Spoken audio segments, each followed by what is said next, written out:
Hi friend, कसे आहेत? बरे आहेत ना? मी पण बरी, तुम्ही पण बरे राहा. तर आता मी ना तुम्हाला एक घटना माझ्या संग झालेली खरी घटना सांगते आणि ध्यान देऊन ऐका आणि खरंच ऐका. आता आहे ना, महाशिवरात्री आली ना, त्यांची महादेवाची घटना आहे माझ्या संग घडलेली आणि खरी घडलेली. मी खोटं बोलत नाही. मला कसं आहे की खोटं बोलायला आवडत नाही आणि देवाचं तर देवाला देवासाठी खोटं कधी बोलावंच नाहीये. आणि म्हणतात ना, कुणी कुणी देव नाहीये, काही अशी परेशानी आली तर देव नाहीये, नाही हे असं कधीच म्हणू नका. हं. मानतात तर सगळेच मानतात, पण कधी कधी राग आला तर मी पण म्हणते, असं म्हणते. मी तुम्हाला सांगते त्याच्यातलं एक. तर खरंच सांगते मी. तर माझ्या संग घडलेली महादेवाची घटना ही आणि खरी. तर मी सुरतला राहते. माझं माहेर अहमदनगर आहे, आयल्यानगर आहे. तर आयल्यानगर आहे, तिथे एक मांडवगण म्हणून गाव आहे.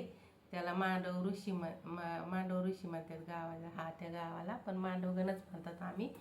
तर त्या गावामध्ये एक सिद्धेश्वराचं मंदिर आहे, महादेवाचं लय मोठं मंदिर आहे. ते मानिती मंदिर आहे. तिथं खरी घटना झालेली ही गोष्ट पहिली. पण ती घटना नाही सांगणार मी, माझी घटना सांगणार माझ्या संग काय झालं तिथं. तर एकदम मनापासून सांगते, खरंच ध्यान देऊन ऐका, कारण महादेवा आता शिवरात्र इतकी मोठी. तर खरंच मला असं धाकधाक होते सांगताना पण. आणि खरंच टाइम काढून माझ्यासाठी एवढा व्हिडिओ खरंच बघा. ज्यांनी पण जेवढे पण ते तुमच्या माझा व्हिडिओ येईन तुमच्यापाशी, तुम्ही खरंच बघा. खरं म्हणजे माझ्या संघटना मी जीव तोडून सांगते तुम्हाला.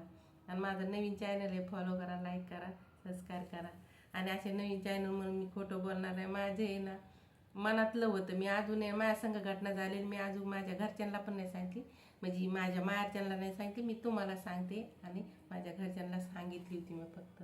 ही 4-5 वर्षाची बात आहे. तर सांगू म्हणतात ना, अशी खरं घटना आपल्या संग देवाची झालेली सांगावं ना, पण हे मला आता सांगू वाटलं म्हणून मी सांगते तुम्हाला. काही एक टाईम असतो त्याचा. तर मग मांडव ऋषी म्हणून गाव आहे आणि सिद्धेश्वराचं मंदिर आहे. तिथं त्या मंदिरामध्ये आम्ही हर वर्षी म्हणजे याला गेलो की जातो, गावाला कधी जाऊ की जातो. पण हे 2 वेळेस गेले, आतामध्ये टाईम नाही भेटला म्हणून गेलो. कारण आम्हाला तिथं गेलं ना, मुक्कामालाच राहावं लागतं कमून. कारण माझ्या माहेरापासून तर 7 किलोमीटरच आहे. पण तरी पण ते जे पुजारी आहेत ना, ते आमच्या ओळखीचे येतं आणि ते आम्हाला काही येऊ देत नाही, मुक्कामालाच ठेवतात म्हणजे ठेवतात. म्हणून आम्ही हे करतो. तर व्हिडिओ बनवताना का ना, 5-6 वेळा डिलीट झालेला आहे बरं का. माझी स्टोरी फुल झाली म्हणून. तर मी अशी बंद कमी केल्या माझ्या आतमधल्या त्या स्टोऱ्या मी हे केलेलं आहे. तर खरं ऐका, माझं लई मेहनत लागली मला हे व्हिडिओ बनवायला. आणि मग आम्ही मुक्कामाला राहिलो, देवाच्या पाया बिया पडलं, दर्शन घेतलं, जेवलो बिवलं तिथं मंदिरात. आणि ज्येष्ठ लय मोठं मंदिर आहे ते. बाहेर पण गार्डन आहे, मंदिर आहे, आतमधला राऊंड आहे, परत राऊंड आहे, परत आतमध्ये पण राऊंड आहे. तर जे मेन मंदिर आहे तिथं आम्ही, ते मंदिर असं ना, आम्ही असं झोपलेलो, मंदिर पिंड अशी त्याच्या सामने ज्येष्ठ आम्ही सगळे झोपले. त्यांचं परिवार सगळं पुरं परिवार झोपलं होतं त्यांचं. त्यांचे सोना बिना लेक सगळे झोपले होते, त्यांचं परिवार लय मोठे. तर मग त्याच्यानंतर आम्ही काय केलं, सगळे झोपले. माझी मुलगी, छोटीवाली मुलगी, मी आणि आमचे घरचे आम्ही 3 जण गेलेलो होतो. तर मोठी मुलगी कॉलेजला होती त्या टायमाला.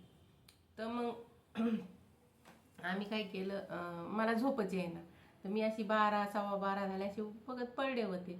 तर तिथं एक महादेवाची मूर्ती वर वर लावलेली मूर्ती, महादेवाची, शंकर पार्वतीची आणि गणपतीची मूर्ती, म्हणजे एकत्र होते ती 3 जणांची मूर्ती. तर ती आहे ना, अचानकच मला तिथं प्रकाश दिसला. अचानक प्रकाश दिसला तर मी म्हणलं, हे असं अचानक प्रकाश कसं काय दिसला, म्हणजे मी शॉकच झाले. आणि ते एकदम त्यांच्या रेल रूपामध्ये सगळं त्यांचं ते चंद्राचं कोर सगळं रेल रूप दिसत होतं मला. तुम्ही म्हणजे माझे डोळ्याला मी काय खरं बघते का स्वप्न बघते, असं म्हणजे मला काय बघते मला तेच काही कळाना, म्हणजे नाही का तेवढा पुरतं. आणि सगळे झोपलेले. आता त्यांना उठवू तरी कशी नाही, कारण रात्रीचा टाईम होता, मी उठवू नाही शकत त्यांना. मी असं कोणचं घाबरत नाही. आणि देवाचं दिसलं तर मी एकदम म्हणजे नाही का, काहीतरी मला फिलिंग असं झाली ती गोष्टीची. तर मग मी काय केलं की बघतच राहिले. आणि 5 मिनटं तरी मी मला रिअल दिसली सगळं. आणि खरं आहे बरं का, माझ्या अंगावर अजून काटे फुटत आहेत, खरं सांगते. माझा जीवसुद्धा अजून धाड होतोय, मला काय बोलावं असं हे होतंय. तर मग त्याच्यानंतर 5 मिनिटांनी मी नुसते पलके, म्हणजे मी नुसते माझे पापण्या लवस्तवर की ते जसून तसेच झाले. तसं बापरे म्हणलं, हे काय. मी तर शॉकच झाले, कोणाला उठवलं नाही, परत झोपले, मला झोपच येईना. नंतर 2:30-2:45च्या मध्ये, म्हणजे 3:30 अशाच मध्ये बरं का, मला एवढं ध्यान नाही राहिलं, पण तेवढ्या 3-4च्या मध्येच मला असा पर्श झाला आणि झाला. आणि ते कसं पण असा पर्श झाला आणि झाला की जे त्यांचे रक्षक नागराजा असते त्यांचं, आज मला असं भास होते की साईडला आहेत माझ्या, असं भास होतोय मला.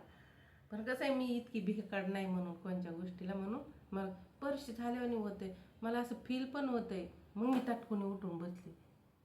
म्हणजे खरं आहे बरं का, ही गोष्ट खरी, मला पर्स झालं आणि ते काळ काळ दिसते, पण मला मी अशी थोडं नाही का आपण एक झलक टाकतो, आणि मी उठून बसले जस्ट. म्हणलं आता या लोकांना मग गेलंच माझं आता, मग म्हणलं आता काय खरं नाही. मग काशीत उठून बसले, मोबाईल बघितला थोडा, मोबाईल काय बघताय, म्हणलं आता यांना उठू तरी मी उठवीना सगळ्यांना कोणाला, कारण तिथं उजीड नव्हता थोडासा, म्हणजे नाही का थोड्या लाईटी होत्या त्यांच्या तिथल्या, थोड्या आम्ही जिथं झोपलो तिथं थोडंसं नॉर्मली अंधारसारखं होतं. मग मी म्हटलं आता काय करेन, म्हणलं मी उठले तर 4 वाजल्या, मला झोपच येईना. 4 वाजल्या, मग आमचे ते पुजारी तर ते उठले. मग त्याला 4 वाजता मंदिर धुवायचं असलं, कारण लोक पाया पडायला चालू होऊन जाते त्यांच्या गावातले, लांब लांबचे तर नंतर येतात, पण गावातले त्यांचे चालू होते सकाळ, कारण मोठं मंदिर आहे ना ते. मग त्याच्यानंतर ते काय म्हणले की तुम्हाला झोपायचे तर झोपा. तर हे काय म्हणले, नाही मी, ते म्हणले चला तुम्हाला यायचं असलं, दादा आमच्या घरच्यांना दादा म्हणले चला तुम्हाला तिथे यायचं असलं तर मी मंदिर धुतो, तुम्ही बसा. तर मी काय म्हणलं नाही मी पण येते. मग मी पण गेले तिथं, बरोबर मी पण गेले. काजल तुला जायचं असलं जा इकडं, तर मी पण गेले तिथं. मग त्याच्यानंतर ते असे पिंड धुतच होते, असे करून धुतच होते. तर त्यांना ती दूरदर्शनाची माळ आली हातामध्ये, ती कशी हातातली त्यांच्या, बापरे, ती सोन्यात सगळी घडावली, सगळी जुनी, ती अशी थोडी फिकी पाडलेली ती दूरदर्शक ते. आणि ते तर इतकं खुश झाले म्हणले, आणि मी येतं ना तर त्यांना सांगितलं नव्हतं, आणि इतके खुश झाले ते पुजारी. ते म्हणले असं कसं झालं नाही का, एक घटना अशी कशी झाली. मग आम्ही म्हणलं चला नाही का, मग ते जरा खुश झाले, त्यांनी धुतलं बितलं. मग त्यांचं घर तिथंच होतं, म्हणजे ज्येष्ठ बाजूला. मग त्याच्यानंतर त्यांनी काय केलं, घरच्यांना त्यांच्या वडील त्यांचे म्हातारे झालेले होते, त्यांचा मुलगा होता तो. मग त्यांना सांगितलं सगळ्यांना असं झालं. मग आम्ही बसलो आंघोळ्या बिंगोळ्या केल्या आणि नाश्ता केला. मग माझं स्वप्न मी सांगितलं, आणि त्यांनी तर डोक्याला हात लावला. ते म्हणलं हे असं म्हणली तू मागाशी का नाही काय, मी म्हणलं नाही कसं काय सांग, म्हणे उठवलं का नाही, म्हणलं कसं काय उठवलं मी, की जे मला दिसतंय मी बघते, मी होशमध्ये नव्हते ना, उठवीन कसं काय. मग नंतर ते म्हणले बापरे, इथं कुणाला अजून म्हणजे नाही का अशी एकदम पर्स एवढं क्लिअर म्हणजे हे दिसलं नाही कोणाला असं, म्हणजे तुझ्या किती नशिबात आहे. आणि त्यांना कसे मी खोटं बोलणार आहे म्हणून त्यांना विश्वास आहे, कारण आमचं त्यांचं लहानपणापासून म्हणजे संबंध आहेत आमची त्यांच्या घरच्यांची, असं खोटे आम्ही असं आहे नाही, कारण ते लोक लय मानतात आम्हाला माझ्या माहेरच्यांना. मग नंतर मी काय केलं, मग आम्ही सांगितलं. मग त्यांनी म्हणलं असं माझ्या संग खरं घटना झालेली ही, खरंच मला दिसलेली त्यांनी दर्शन. आणि कधी पण मी इमोशन म्हणजे असं थोडं टेन्शनमध्ये येते ना, मला तर काय सांगू मी तुमचं पुढचं नाही का, मला दर्शन देतातच आणि देतातच, म्हणजे खरं ही. आणि खरं मी जीव तोडून सांगते, खोटं बोलणार नाही. महादेवाचं ये कधीच माणसाने खोटं नाही बोला मला. म्हणजे पुरं दिसलेले ते पुरं दर्शन दिलेले, मी जीव तोडून सांगते ही गोष्ट. आणि मानेचा महादेवाचं खरंच इथं मी एवढंच सांगते. पुढचं तर माझ्या संग असं काय घडलं आहे, म्हणजे कोणची मी सांगन तुम्हाला, जसं माझ्या मनात येईन तेव्हा फिलिंग सांगायची, तेव्हा मी तुम्हाला खरंच सांगेन की खरंच आता ना. आणि लाईक करा, फॉलो करा, मला तेवढा सपोर्ट करा बस, दुसरं काय नाही पाहिजे तुमच्याकडून, बस सपोर्ट पाहिजे. आणि नवीन चॅनल अजूनच सांगते.